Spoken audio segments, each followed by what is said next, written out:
Hello जय Jagannath friends केमिति अछंती आशा करुच्ची बहुत भलरे थिबे।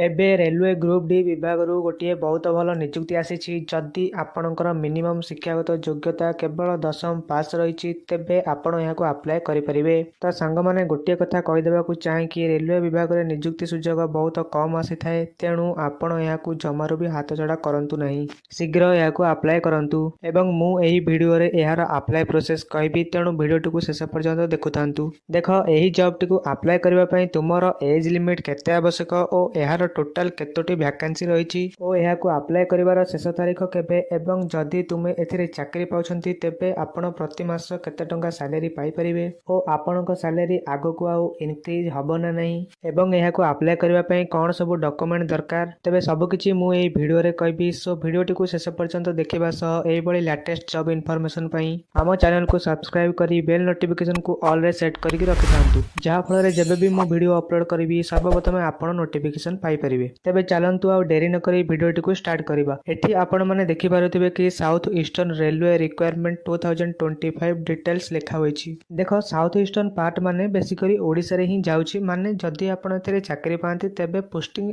आपणकर ओडिसा रे ही हेबो। तापर तळगु टिके स्क्रॉल करबा, नेम ऑर्गेनाइजेशन माने एहाकु किए ऑर्गेनाइज करूछि। आपण एठी देखि पारुथिबे साउथ ईस्टर्न रेलवे एहाकु ऑर्गेनाइज करूछि। तापर देछि हु कैन अप्लाई ना ऑल इंडिया कैंडिडेट्स, माने आपण जदि भारतर नागरिक अटंती तेबे आपण एहाकु अप्लाई करि परिबे। तापर अछि जेंडर देछि मेल एंड फीमेल उभय पुरुष एवं महिला एहाकु अप्लाई करि परिबे। तापर पोस्ट नेम अछि अप्रेंटिस। तापर पुणी तळगु टिके स्क्रॉल करबा, एठी देछि एहार टोटल पोस्ट संख्या, माने आपण एठी देखि पारुथिबे कि 1785 हेउछि एहार टोटल वैकेंसी। तापर नेक्स्ट अछि एप्लिकेशन मोड रहइबो आपनकर ऑनलाइन। एहाकु आपण किपरि ऑनलाइन रे अप्लाई करि परिबे ताहा मु एई वीडियो रो केउठी भी कहि पारे। सो वीडियो को स्किप न करी केयरफुली देखंतु, सब कुछ जानि परिबे। नेक्स्ट तापर अछि जॉब लोकेशन रहइबो आपनकर ओडिसा किंबा वेस्ट बेंगल किंबा झारखंड। देख मो मतरे आपणकर जदि पोस्टिंग हुए तेबे ओडिसा रे ही हेबो, बिकॉज वेस्ट बेंगल पिला और वेस्ट बेंगल कैंडिडेट से माने वेस्ट बेंगल रे ही चाकरी पाइबे और झारखंड रो कैंडिडेट से माने झारखंड रे ही चाकरी पाइबे। सो पोस्टिंग पई जमारू भी वरीड होंतनी, बिकॉज आमर चाकरी दरकार पोस्टिंग जोठी हेले भी चलिबो। मु तो आपनको किछि एही जॉब अबाउट रे नॉर्मली डाटा गुडी को कहि देली। तो एबे देखिबा यार मिनिमम क्वालिफिकेशन कोन रही। यार मिनिमम क्वालिफिकेशन जानिबा पूर्व जदि आपण माने मो भली दिन को 2 रु 3 घंटा निज मोबाइल साहाय्य ऑनलाइन बिजनेस करके किछि टंका इनकम करबा पई चाहंती तेबे मोर इनकम प्रूफ स्क्रीन ने शो करूछि, आपण देखि परिबे। आ हां आपण तो जानिथिबे कि जे कोनोसी बिजनेस स्टार्ट करबा पई हेले स्टार्टिंग रु किछि ना किछि इन्वेस्ट करबा पई पड़िथाय और एही बिजनेस रे आपण को मिनिमम 500 टंका इन्वेस्ट करबा पई पड़िबो। जे माने इंटरेस्ट अच्छा स्क्रीन ने शो करूथबा व्हाट्सएप नंबर रे मते हाय मेसेज करंतु, मु आपण को सब प्रोसेस कहि देबी। एवं गोटे कथा मन रखंतु, जदि आपण माने किछि सैक्रिफाइस किबा इन्वेस्ट करिवे नहीं तेबे आपण किछि निज लाइफ रे अचीव करि परिबे नहीं। So life is your choice is your. तो एबे चलंतु हमर टॉपिक ऊपर को आसीबा। सो एठी देखंतु जदि आपण 10th किंबा आईटीआई करिसंती एवं जदि आपणकर किछि भी रेलवे विभाग रे एक्सपीरियंस नाही ताहाले भी मध्य आपण एहा को अप्लाई करि परिबे, बिकॉज एहा होची रेलवे विभाग रो ग्रुप डी बा सभा शेष विभाग अटे। तापर तळगु टिके स्क्रॉल करबा, एठी देखंतु सिलेक्शन प्रोसेस नंबर 1 रे मेरिट लिस्ट एंड नंबर 2 रे अछि सर्टिफिकेट वेरिफिकेशन।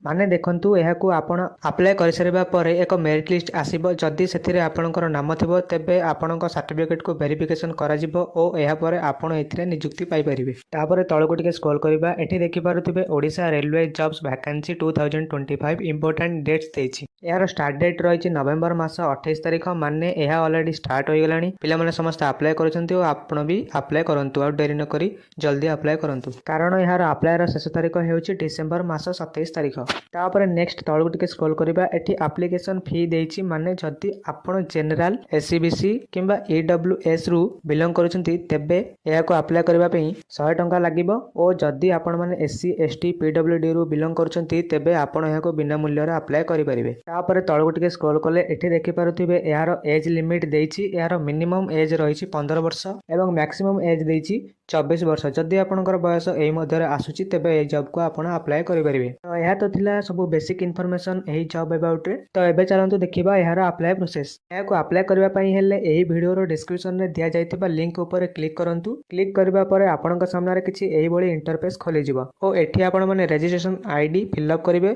और तापरे एठी पासवर्ड फिल अप करिवे एवं तापरे एही जेउ कैप्चा देछि आपण एठी फिल अप करि देबे और एहा परे लॉगिन ऊपर क्लिक करबा परे आपणक सामने रे ଗୋଟିଏ ଫର୍ମ ଓପନ୍ ହେଇଯିବ। ଏହି ଫର୍ମକୁ ଭଲ ଭାବରେ ଫିଲ୍ଅପ୍ କରିକି ଆପଣ ଏହାକୁ ଆପ୍ଲାଏ କରିପାରିବେ ଏବଂ ଆପଣ କେଉଁ ଜିଲ୍ଲାରୁ ବିଲଙ୍ଗ କରୁଛନ୍ତି ମୋତେ କମେଣ୍ଟରେ ଜଣାନ୍ତୁ। ଯଦି ସେହି ଜିଲ୍ଲାରେ କିଛି ଭ୍ୟାକେନ୍ସି ଥାଏ ତେବେ ମୁଁ ନେକ୍ସଟ ଭିଡ଼ିଓରେ ନେଇକରି ଆସିବି।